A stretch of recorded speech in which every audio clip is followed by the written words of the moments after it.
ceux qui sont généreux apportent une offrande pour faire quoi? Pour construire le tabernacle. Donc Moïse reçoit de la part de Dieu des instructions. Moïse reste là-bas pendant longtemps, pendant 40 jours. Regardez ce qui s'est passé au verset 32. Chapitre 27, Moïse reçoit les instructions sur l'autel, des parfums, le chandelier, la construction du tabernacle, le parvis, le lieu saint, le lieu très saint. Il a su tout cela, il n'était pas encore descendu. Maintenant, il descend au chapitre 32 et il entend un son. C'est même Josué qui l'entend. Le peuple s'est corrompu. Ils étaient là d'attendre et qu'est-ce qu'ils ont fait? Ils ont pris les anneaux qui étaient à leur cou, à leurs pieds. L'argent et l'or qu'ils ont pris aux Égyptiens a servi à bâtir, non pas le temple de Dieu, mais à bâtir le veau d'or. Pourquoi tu as donné à Israël l'argent? C'était pour qu'ils s'en servent pour être bien à l'aise et pour bâtir le tabernacle. Dieu donne l'instruction sur le tabernacle. Mais comme ils étaient pris d'impatience, cet argent qui devait servir à bâtir le tabernacle va servir à bâtir un veau d'or. Est-ce que tu as la révélation? C'est un sujet sérieux. On pense qu'on parle d'argent. C'est lié à l'obéissance avec Dieu. Hein? Si ton argent ne sert pas à bâtir le tabernacle, il servira à bâtir un veau d'or. C'est clair. C'est clair. Lisez la vie de ceux qui sont riches. Qu'est-ce qu'ils font avec leur argent? Des patous. Ils deviennent homosexuels. Ils ont couché avec tellement de femmes qu'ils vont même coucher avec des animaux avec les hommes. C'est ça. Tu as l'argent, tu as tout. Tu n'as pas d'engagement spirituel. Tu vas faire quoi avec ton argent? Dis-moi, tu vas faire quoi avec toi?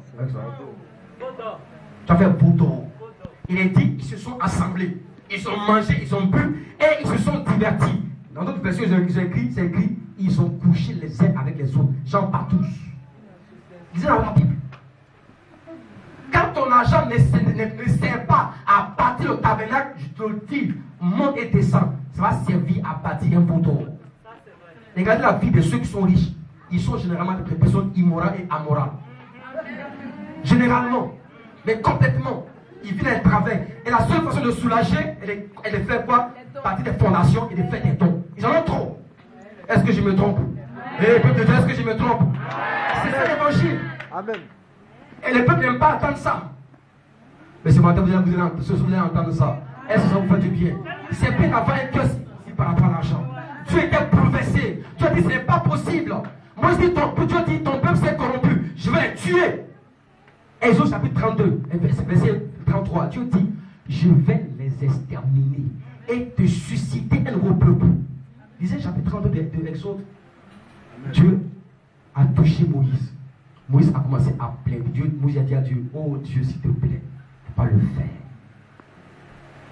Et Dieu dit à Moïse, dit à Dieu, fais-moi connaître ton nom, je veux voir ta gloire. Ah, c'est fort. Et puis Dieu s'apaise. Et au chapitre 36-37, Dieu dit maintenant, va le voir. Il faut qu'il prélève pour moi des offrandes afin que le tabernacle soit bâti. La leçon est passée. Regardez ce qui est écrit, la leçon est passée. Regardez ce qui est écrit au chapitre 36-37. On n'a pas le temps de voir tout cela. La leçon est passée. Au chapitre, on le voit au chapitre 36-37, au chapitre 35-36, chapitre 35, chapitre 36.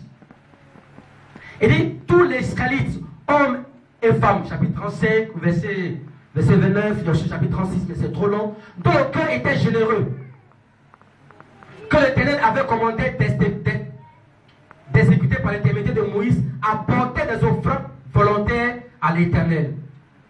Alléluia. Au chapitre 37, 36 maintenant, les offrandes avaient tellement été importantes, considérables que ils ont dit, ce n'est pas la peine d'en apporter plus. Parce que c'est trop. Il y a trop d'offrandes, il y a trop d'argent. Chapitre 36, regardez avec moi le verset 3. Il prit devant Moïse toutes les offrandes prélevées que les Israélites avaient apportées afin d'exécuter l'ouvrage que le culte du lieu saint. Chaque matin, on apportait encore à Moïse des offrandes volontaires. On suit encore. Alors, les hommes habiles qui exécutaient l'ouvrage que le lieu saint quittaient chacun l'ouvrage qu'il faisait. Il vint dire à Moïse, le peuple apporte beaucoup plus qu'il ne faut pour exécuter l'ouvrage de l'Éternel. Moïse donnant l'ordre de faire passer dans le camp une proclamation incertaine que personne, homme ou femme, ne travaille plus en vue de l'offrande prélevée pour le lieu saint. On empêchait ainsi le peuple de la porter. Je prie pour que Dieu me donne une église pareille. Je prie pour que Dieu te donne une église pareille. Où il y a tellement d'offrandes, tellement tu dis, ça suffit comme ça. Vous avez lu, ça suffit comme ça. Le tabernacle a été bâti. Avec quel argent? Avec l'argent que Dieu a donné à Israël pendant que les pleuraient leur fils aîné. Ils sont allés prendre l'argent aux Égyptiens et c'est avec ça qu'ils ont bâti le tabernacle. Donc en travaillant dans le monde, c'est pour que tu bâtis le tabernacle de Dieu. Est-ce que ton argent sert à bâtir le tabernacle de Dieu? Regarde la vie des hommes de Dieu, comment ils sont méprisés. Ils sont entêtés, les maisons ne sont pas payées. Ils n'ont pas de voiture, ils peuvent venir à l'église. Ils prêchent sur nous. Des fois, les hommes de Dieu pleurent dans leur maison. Les fidèles sont contents qu'on leur rende visite. Mais ils traitent les hommes de Dieu comme des moins que rien. Quelqu'un qui prie pour toi. Est-ce que tu peux payer les services d'un homme de Dieu, le plan spirituel, au plan naturel? Est-ce qu'on peut mesurer ce que c'est que investir en quelqu'un? Jamais. On va mesurer cela. Il y a combien qui vont chez les psychologues? Ils vont vous fixer leur facture, vous allez voir. Oh, le psychologue lui-même a des problèmes. C'est de pas que Dieu nous aide. Que Dieu nous aide. Alors, je vais dire qu'à la fin, elle va très peu d'amen. Je connais ça. Mais ça va changer au nom de Jésus. Amen. Il y a plein de choses qu'on peut dire. Un jour, David se lève et dit, moi je vais bâtir une maison à l'Éternel. David n'a pas reçu une révélation de la part de Dieu. Hein. C'est lui-même qui a dit, Chroniques chapitre 17, lui-même. Dieu dit, ok, je vois ton cœur. Mais comme tu as été un homme puissant, c'est pas toi qui vas bâtir la maison. C'est ton fils, Salomon, qui le bâtira. Mais au chapitre 28, au chapitre 29, David a réuni des sommes faramineuses. Des sommes chiffrées, mais des sommes faramineuses. Il savait qu'il fait quelque chose. Il parle, je dis, je veux qu'on bâtisse le temple de Dieu. Est-ce qu'ici il y a des gens qui sont presque qu'on bâtit le temple de Dieu, qui sont préoccupés par cette situation? Ça les préoccupe. David est préoccupé. Quelqu'un me dit, mais c'est parce que tu es riche. Dieu te donne des contre-exemples. Il y a des gens pauvres qui ont fait ça aussi. Il a fait.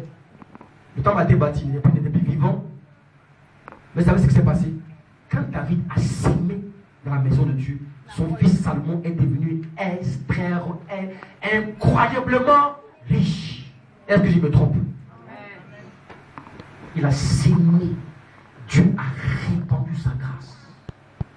C'est un pouvoir, c'est pourquoi la plupart de mamans, des gens sont tendance, l'argent parle aux gens. Quand c'est là, quand c'est un billet de 200 euros, tu dis, ça, tu ne me touches pas, c'est trop. La tête du pasteur Marius ne mérite pas 200 euros. Toi, il faut donner 5. 5. Tu en donnes 5. Et quand le pasteur a été bon, qu'il a prié avec beaucoup de sueur comme moi, il dit, bon, la tête bon, il vient de Côte d'Ivoire. 10.